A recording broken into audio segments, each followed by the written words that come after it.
A vida moderna às vezes parece uma verdadeira tempestade, não é? Um turbilhão de pensamentos, de pressões. Aqui a gente vai explorar uma maneira de encontrar um pouco de calma no meio desse caos todo e, quem sabe, navegar pela vida com um pouco mais de clareza. Vamos começar com uma pergunta que talvez muita gente se faça. Por que, com tanta tecnologia, com tanto avanço, a vida parece cada vez mais complicada? É uma sensação de sobrecarga, uma luta que muitas pessoas sentem, mas nem sempre conseguem apontar a verdadeira origem. E a raiz dessa complicação muitas vezes está bem aqui, nesse conflito interno. É como se uma parte de nós quisesse ir para frente, acelerar, enquanto o outro ao mesmo tempo puxa para trás, segura. Essa é a tal tempestade mental que a gente vai tentar desvendar agora. Para a gente conseguir entender melhor essa luta, vamos usar uma metáfora que é, olha, perfeita. Imagine a vida como um carro, e nós estamos no volante prontos para seguir viagem. Acontece que, muitas vezes, sem nem perceber, é exatamente isso que estamos fazendo. Dirigindo com um pé no acelerador e o outro no freio. Tentando progredir e ir atrás dos nossos objetivos, mas ao mesmo tempo uma força interna está ali, criando resistência. Isso gera um atrito constante, um desgaste de energia que não leva a lugar nenhum.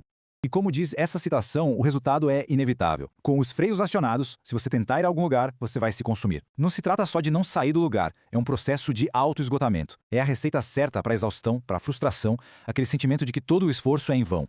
Então, isso nos leva à pergunta mais importante de todas. O que é que está mantendo esses freios acionados?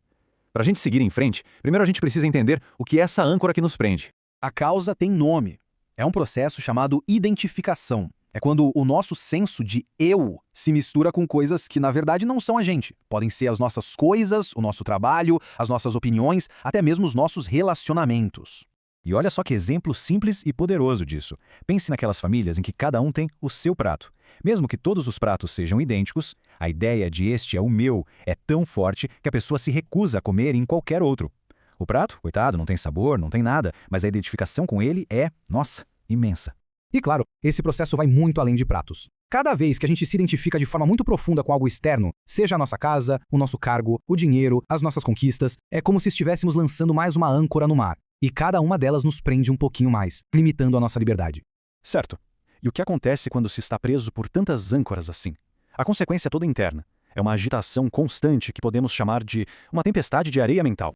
Todos esses apegos, todas essas âncoras, elas não só nos seguram no lugar não. Elas criam um mar super agitado dentro da mente. É um drama psicológico sem fim, onde cada pequena identificação é mais uma onda que balança o barco. Esse drama interno, como diz a frase, vai levantar tanto pó na sua cabeça que você não consegue ver o que está à sua frente. A agitação é tanta que a realidade fica turva. Coisas simples parecem um bicho de 7 cabeças e o caminho para seguir em frente fica totalmente encoberto pela poeira dos nossos próprios pensamentos. Então, se a identificação é o que aciona os freios, como é que a gente faz para liberar esses freios? Bom, a solução está na prática da não identificação. E aqui está o pulo do gato. Entender a diferença crucial entre envolvimento e o que podemos chamar de emaranhamento. Envolver-se é participar da vida de corpo e alma, com presença, com liberdade. Já o emaranhamento, bom, aí a coisa complica. É quando a gente se apega tanto, se identifica de um jeito tão profundo que o nosso senso de eu se perde ali no meio. A gente vira prisioneiro daquilo com o que nos identificamos. O grande objetivo, então, é viver a vida plenamente, sabe? Como tocar a água de um rio que não para de correr. É participar, é sentir, é interagir com o mundo, mas sem ficar preso, sem ser arrastado pela correnteza. É sobre fluir com a vida e não se afogar nela. E quando os freios são liberados e a tempestade se acalma, a jornada da vida se transforma completamente. A luta dá lugar ao movimento com muito mais graça, com muito menos resistência. E o que sobra quando a gente tira toda essa resistência, todo esse drama que a gente mesmo cria?